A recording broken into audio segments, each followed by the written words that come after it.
Good morning, everybody. Glad to have everyone here. So, yet another edition of our Zoom meeting. I think one of the things I wanted to start out with is I think we need to start having some happy thoughts. It's been a rough time, and I think more than anything else, I think it may get a little darker. So I think grabbing onto some happy thoughts is not a bad thing. So here are some of mine. So here's my old aged dog who is just happy as a clam. And so this is a view in the life of the Panchal household. He is 13 years old and he just likes to hang out a lot, which is nice. Now, the other thing which is always exciting is all the fun things you can do with popsicle sticks. For those of you who may have seizures, go ahead and close your eyes for a second because it does flash a little bit. I hope it's going.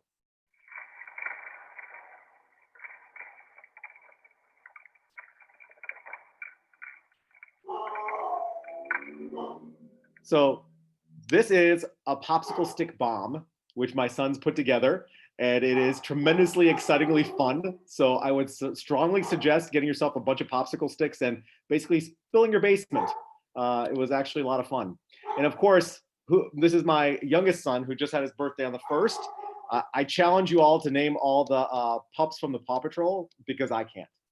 And so I was challenged by this by my 6-year-old and I failed miserably. So things to be happy about and things to think about. And more than anything else, I want you guys to start thinking about those things that keep you kind of going and keeping you happy because some of the stuff that we're facing right now is a little challenging. And, just kind of hang on to each other and your families and look for the holiday season to be positive and look for the good things in all of it. So with that being said, a couple different things I wanted to touch base today. I want to talk a little bit more about COVID.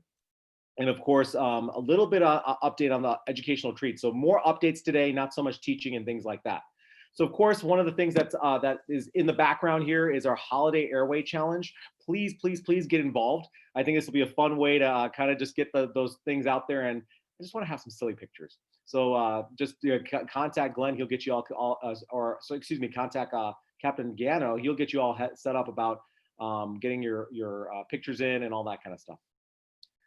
So to business. So here is my standard COVID tracker that I love showing everybody. Of course, of the 65 million cases in the world, we're at 14 million. If we look at Ohio alone, remember I used to show you an image of Ohio with different colors. Well, that's definitely not the case. If you look at our context here, we are spiking very quickly. And as we spike up, we're seeing changes in our fatality rates also. And so this is the first time, and I'm unfortunate to say this, is that we're starting to see the tracking of fatality rates with the spiking of our case rates. And so we see this in the hospital system. I've actually been asked whether or not I want to work in the ICU. And so there are a lot of changes happening on the hospital end. We're pretty full. And a lot of that filling is, of course, due to COVID patients. That means that we're also seeing a ton more COVID patients. I think one of the things we have to be realistic about is what is the exposure in our community. And so to give you raw data on that, one second. One moment, please. My computer is being a little slow today. I wanted to direct you guys to the ODH. I'm going to share my screen again here. I wanted to the ODH website. So this is the Ohio Department of Health on COVID, which is giving us, obviously, it gives us travel advisories about the areas that we should be concerned about. And it's particular areas which have a positivity rate of 15% in the state. Okay, you can see that Ohio right here is at 15%. Okay, and all these other blue are lower than us. Okay, and so in general, when you have a positivity rate of 15%, if you're traveling between two different places, you need to quarantine for 14 days. So actually, it was a little mildly nauseating. Colbert last night made a joke about Ohio that we are in this Mobius circle where we can't leave. And if we leave, we have to stay. We still have to stay because we're a high risk in the area. So we have to quarantine ourselves here. So it becomes a little challenging for us when we think about that aspect. But this gives you an idea of the 7-day of positivity rates throughout the different states. And of course, we are in the top, looks like 10 or so or 12 or so of states in the nation with positivity rates. So with that in mind, that directly affects all of us in the sense that that's putting our population and the number of people that we have in our population with COVID significantly high, and that exposure obviously correlates back to us and the patients we see. So one of the biggest things that we need to focus on now is definitely keeping ourselves safe and our families safe by using appropriate precautions. And the thing is, what we realize is the precautions we're going to face and that we need to take into consideration are the precautions we do at home. The more safe we keep ourselves in our home setting, we can limit the pass. When it comes to our work setting, of course, these are basically the stipulations that we have already in place: eye protection, face mask, gown, body protection, gloves. Use these for as many calls as you possibly can. And really, we're getting to the point that you may want to consider this for almost every call based on what our prevalence is getting there. And we'll be talking about that at the clinical team meeting. But one of the things that I want you to kind of keep in mind is the take home. The take home, of course, is to protect yourself. And this leads to protecting your family, your coworkers, as well as your community. Last time we had a Zoom meeting, we talked a little bit about secondary exposure from ourselves to our population. So one of those things we need to take into consideration, but the biggest thing we need to take in consideration is if we're at all symptomatic or have an exposure, we need to keep our team safe. So just keep that in the back of your head. I have a feeling we'll talk a little bit more about this at the end. So let's just keep each other safe as we go forward. The last thing I wanted to update you all on is the education retreat. So we did do a socially distanced, appropriate education retreat in that enormous room with everyone spread out as much as possible. The whole thing about education and training, when we think about the overall goals of our education and training, is that we want to be long-term oriented. We want to be focused on our education program being something that we focus on for success 5-10 years and continuing on from there. It needs to be intentional when we develop it. It can't be something which is slipshod or tossed together. It has to be intentionally developed with building of skills throughout the whole process. And part of those skills are having skilled instructors with comprehensive training and to make sure that they have the skills that they need to continue educating. And last but not least, I think one of the most important things for all of you is you need a unified voice. You need a unified message and a unified mission when it comes to education and clinical practice in our agency. And that's our goal.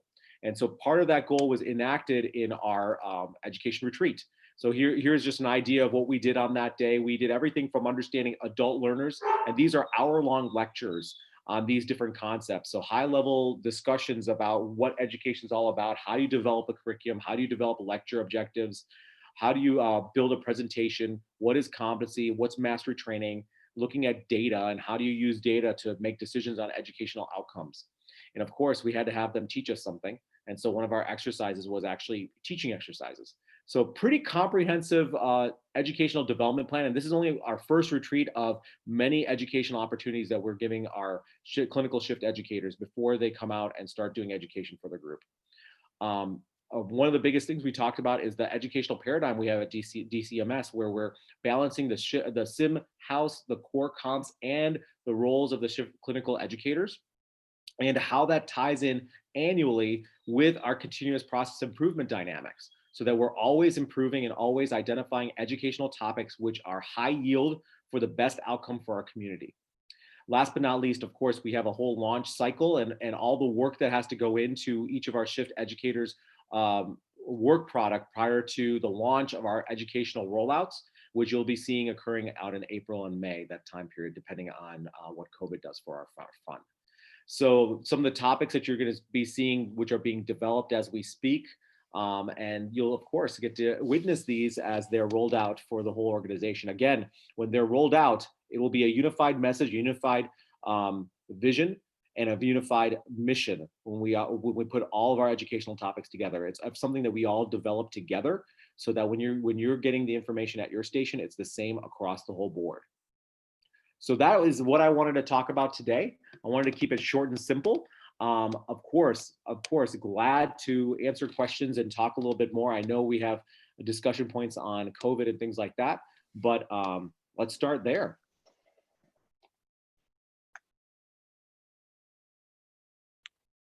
Chief, do you want to chime in first before we go too much further? Sure. So guys, we just wanted to kind of update everybody real quick on our current situation with Delaware County EMS. We've got confirmed 2 positive cases within the department. As a result of those 2 cases, and Chief Cochran, correct me if I'm wrong, I believe we've got 15 or 16 quarantined out of those 2 positive cases, myself included. So um, we also have another employee quarantined due to a positive case in the household. So, this is starting to catch up with us just a little bit. So we've got approximately 20% of our staff unable to work right now. So that creates a lot of challenges for keeping trucks on the road and keeping all of you from becoming burnout and tired and beat down. I think, it's like Chief Fischel said in his video yesterday, it's been pretty challenging on all of us. But we have to do, our number one priority is to keep, all of us as safe as we can. Number one, and keeping, trucks on the road to still serve the public. So we're fortunate that our department's the size that it is, and it allows us a great deal of flexibility to do some different things to allow for that. We've had some discussions with the union executive board yesterday. We're kind of working on a plan to change some things up. If we get in a position where we have to. 3 units in pretty good shape right now. 1 and 2 unit not so much. So 3 unit, unfortunately, you guys are probably gonna have to pick up some of this, but we are working on some different things to help alleviate some of those challenges that we have. Yesterday, and hopefully most of you had a chance to take a look at it, but we put a memo out yesterday that kind of updated what we need to do around the stations, and that was after a discussion with the or a meeting with the health district yesterday. And you'll notice in there that and we've tried to hold off on this as long as we could, but we're at the point now where we have to do this now is require everyone to wear a face covering in the station, especially when you're in those common areas of the station. So you'll see that in there. If you guys are in your bunk rooms and stuff, you don't need to, but when you're out in the common areas of the station, we're gonna need to have you to wear a mask, and even also in the truck together, we should have some face coverings on. The reason we did that is the health department is counting to try to avoid contacts becoming quarantined. If we can provide 2 levels of protection, then they will, there's a lot less chance that contacts would have to become quarantined. So if we can provide, at least 6 feet distancing all the time and those face coverings, there's going to be less of a chance that we end up with 16 people quarantined in the future. So that was one of the reasons that we have initiated that. So just kind of keep that in mind. Also, just make sure we're not sitting around the coffee table between shifts. On the shift changes, just make sure one shift's heading out the door while the other shift is coming in. If you guys are sitting around the table in the morning, make sure you're far enough away from each other that you won't be considered a contact. That's how I got myself in trouble. I sat down with 2 crazy dogs here. Sorry. I sat down to eat some lunch, and somebody else was there who tested positive, and so now I'm home for the next 2 weeks. So anyway, so that's how quick that can happen. So just be aware. That's why we're doing what we're doing. You guys are doing a great job on runs. Our COVID patients are certainly picking up our transports. I think we're doing almost 2 to 3 a day now. It seems like I get a text message letting us know that we've done that. So, just keep doing what you're doing on the calls. You guys are doing a really good job on that. We just need to kind of pick things up a little bit around the stations and do whatever we can to protect ourselves so that we can, keep doing our jobs. I think we had a question on here about vaccine stuff. So a little bit about that. I'll just kind of tell you what I know um, on that. Yeah, Chief Cochran already answered the question about mandated vaccines. We have not had that discussion, obviously, but we are in the process of starting to work on the plan for who will be vaccinated first. We are fairly confident that EMS is going to receive vaccines in that first dose that's supposed to be coming here after the 15th.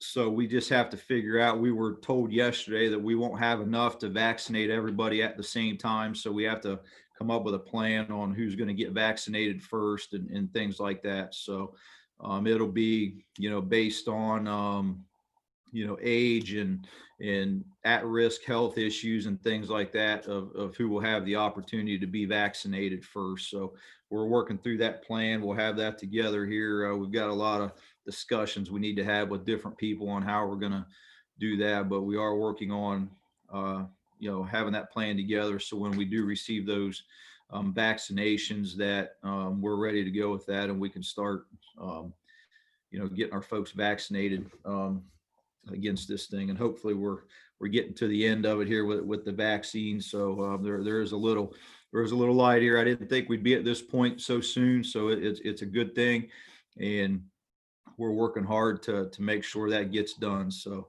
one more thing about the vaccines is we have not been offered yet, but the health department may be reaching out to us to help administer those vaccines, depending on how the distribution of that goes. They said right now they can handle it themselves, but we will be allowed to do that. The state EMS board has okayed. They've changed that where paramedics can help administer those vaccines. And we also have multiple nurses on our staff as well. So we may reach out to the nurses first to see if you guys are interested in helping that, and then we'll move on to the medics. So that's just kind of the update on our what we know about the vaccines and where we are. So we'll be happy to answer any questions you guys have with as far as that goes. So.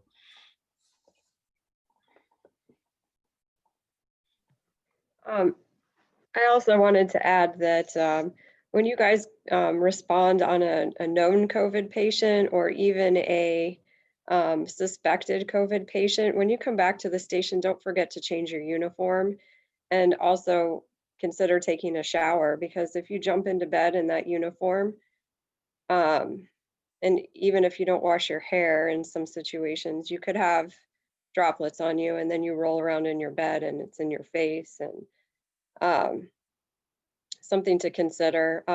I was asked yesterday also about shoes. Should we have station shoes? Not at this point, we're not going to do that. If you want to take your shoes off and leave them by the door out in the bay, you're welcome to do that. But at this point, we're not going to do that. We are continuing to discuss everything, so that could change in a couple of days or a week. So, and then I don't know if everybody's read the chat, but there's been a lot of questions on here while Chief Burgess was talking also. One of the ones was, do we have to wear a mask when we work out? Yes, you do.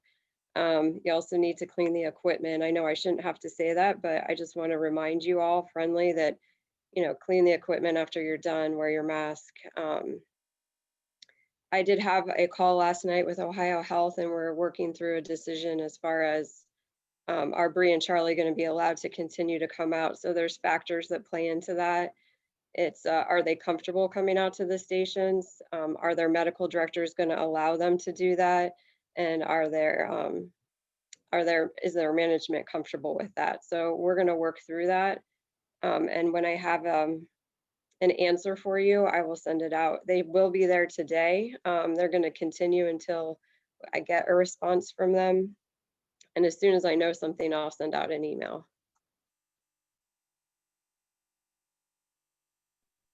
Did I answer those questions for everybody sufficiently, or do you still have more questions or need for clarification?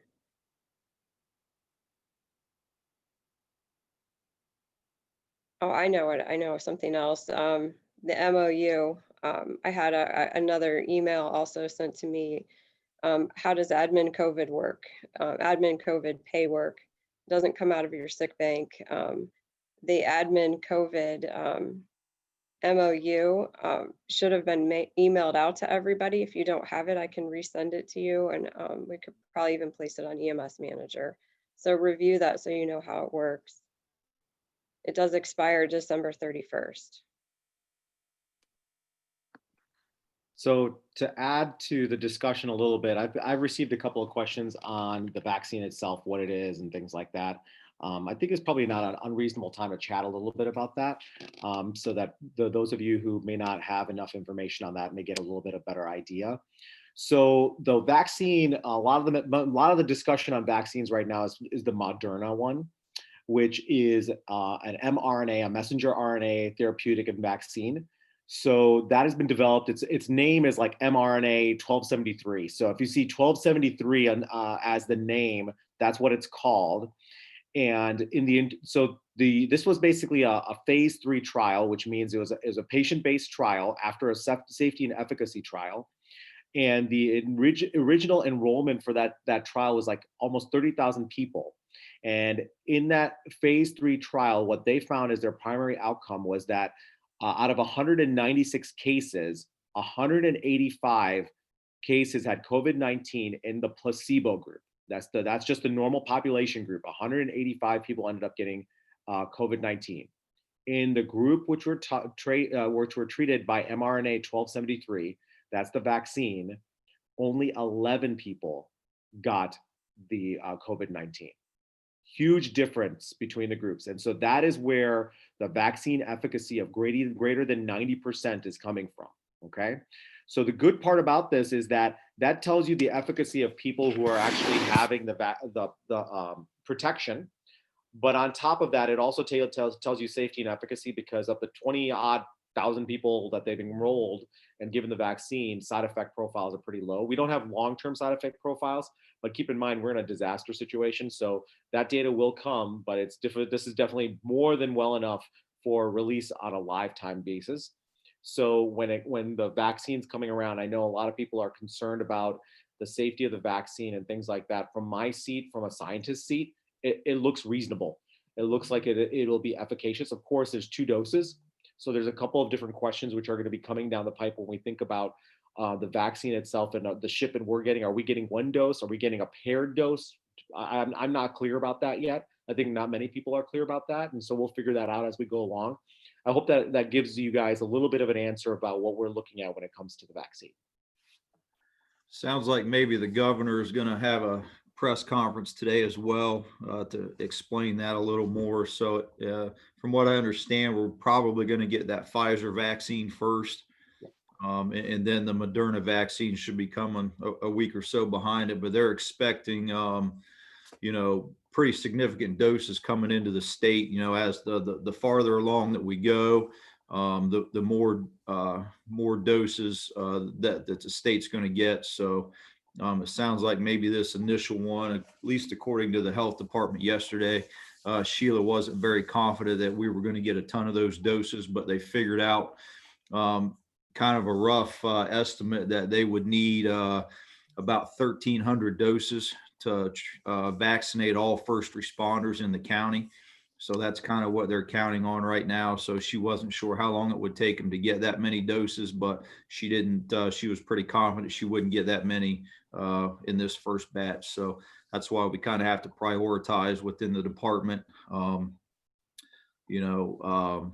And we'll probably see this today where we'll have to do subsets of healthcare, or, where does law enforcement fit into all that as well, because they're on the front lines too. So we'll have a little more information on that today, and we'll work that into our plan as we develop that moving forward.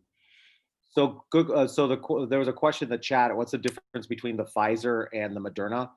They are both mRNA and RNA carrying nanoparticles, which they're being used. And so that makes your immune system launch a reaction to it.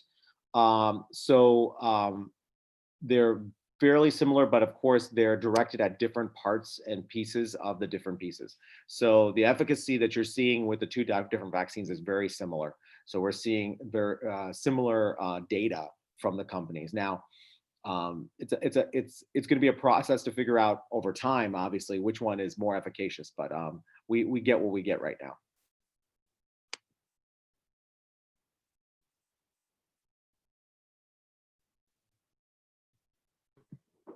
Dr. Panchal, somebody sent me a message. It says, Dr. Panchal, do you have a preference for either vaccine if you have the availability to pick which one we get? Did you just answer that?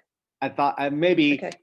So right now I have no data to be able to tell you which one is better than the other. So I actually don't have a preference. My point of view is, so when it comes out, I'm gonna get it.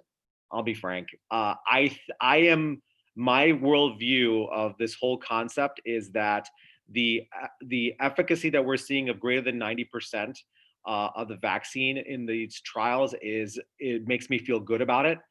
But I have a feeling that the true efficacy will probably be more like 80%, right?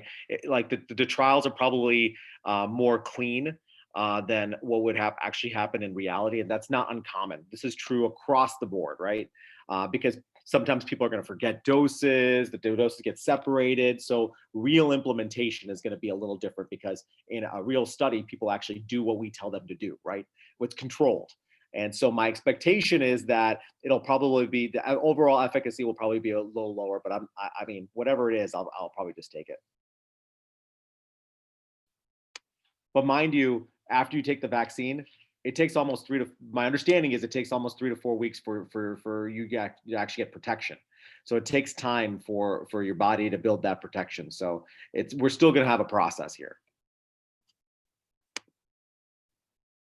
See a question there about should presence of antibodies already have an effect on the order of vaccines administered. So I'm going to tell you what I know about this, and then Dr. Panchal can chime in. So I had the virus back in June or July, and we asked that question yesterday if I still need to quarantine, and they said, you know, if you haven't had that positive test in the last 90 days, and if you haven't had a confirmed antigen test to go along with it, then you still need to quarantine because you can catch it again. I don't know that there's a whole lot of data out there as far as I know there's been a couple cases of people catching it twice, and I don't know if it gets worse or if it's better or worse the second time, but it sounds like the antibodies probably won't have any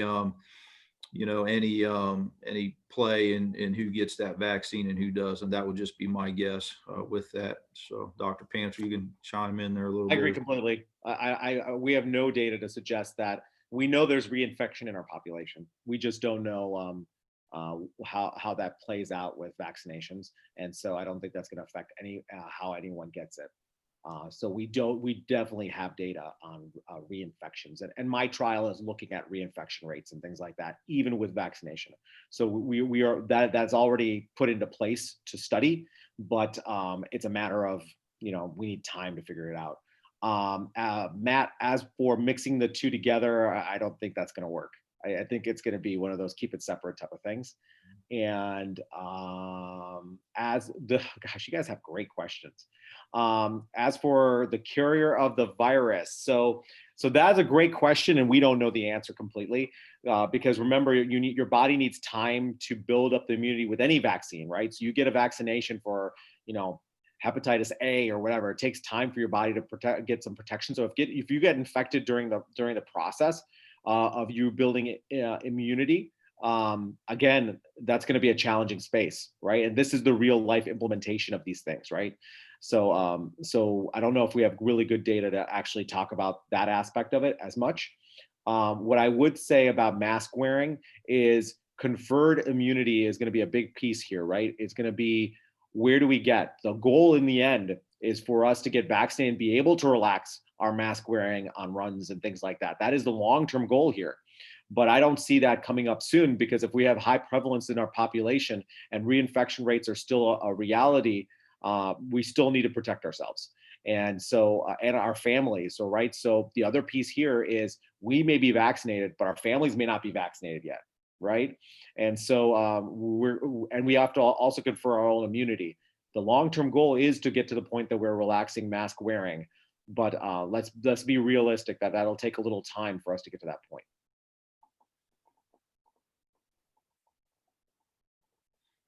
So accurate information on the side effect profile of the vaccine. If you actually go to the websites for both Moderna and Pfizer, they actually have their news releases which tell you the detailed data on the side effects. The side effect profile is actually quite good for both vaccines, better than what we do with Tdap and things like that too. So they are in a good area. The multiple different variations you're hearing are there's a lot of blogosphere going on. So be very careful about what you're reading right now and make sure you confirm the quality of what you're reading out there.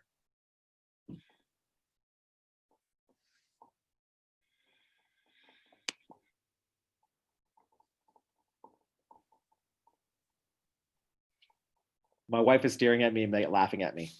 You know, it's your birthday. You did not. Yes, let's all Just sing. did it. It is indeed my birthday. Happy birthday. Thanks, guys. Happy birthday. Appreciate Happy it. birthday. Let's right, I let's was all just joking sing. about singing. Yeah, Don't you dare. singing on Zoom is going to be worse than having a Oh. conference on Zoom. Thank Let's you. not I do that. appreciate that. Yes, I'm 22. I wish. Again. Can we send you a pinata? Go crazy. Okay.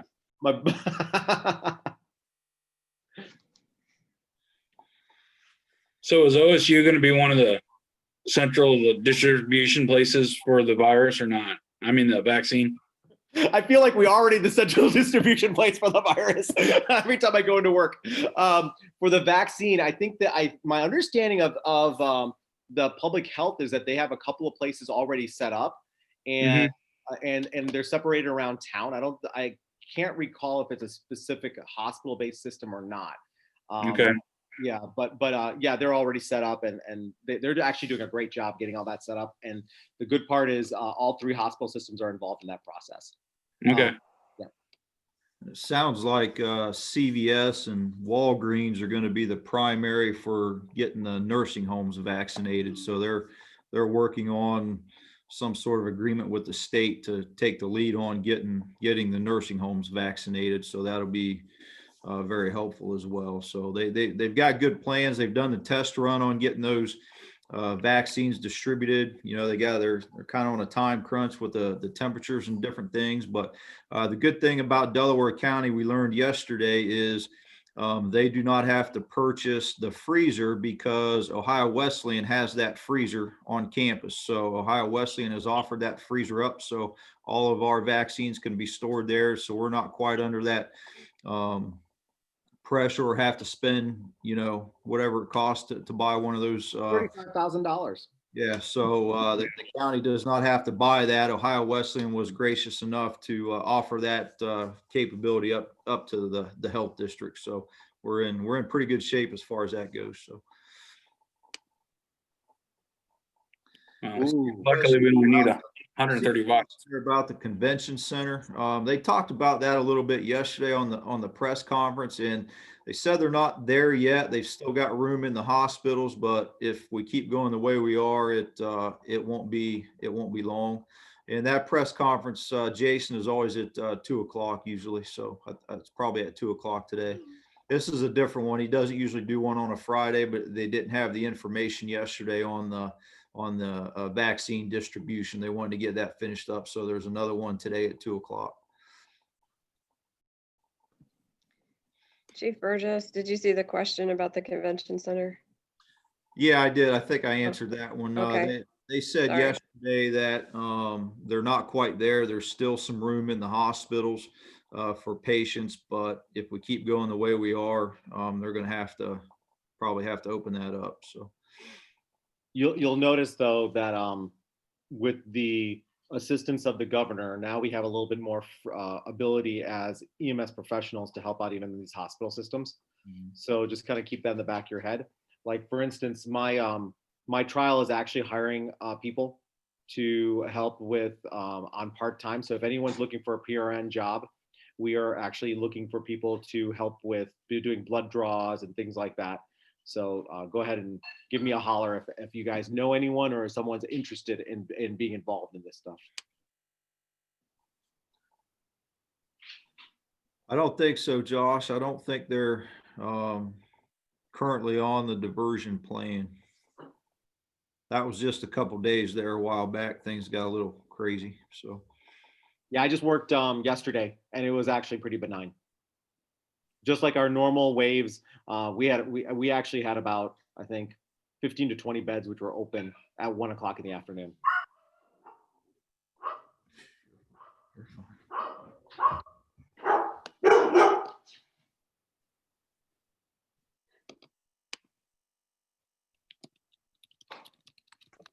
Any other questions, guys?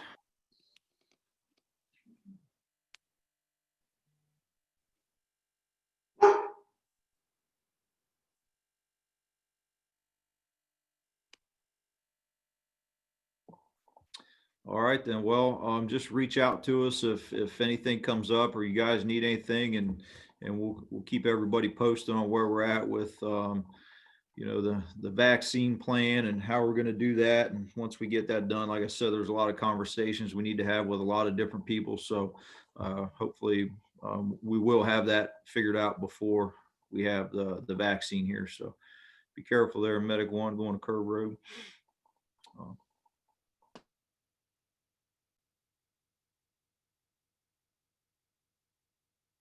That's all for me. Glenn, Chief, are you all good? Good to go. You guys stay safe out there. Thanks, guys. Stay safe. Take care. See ya.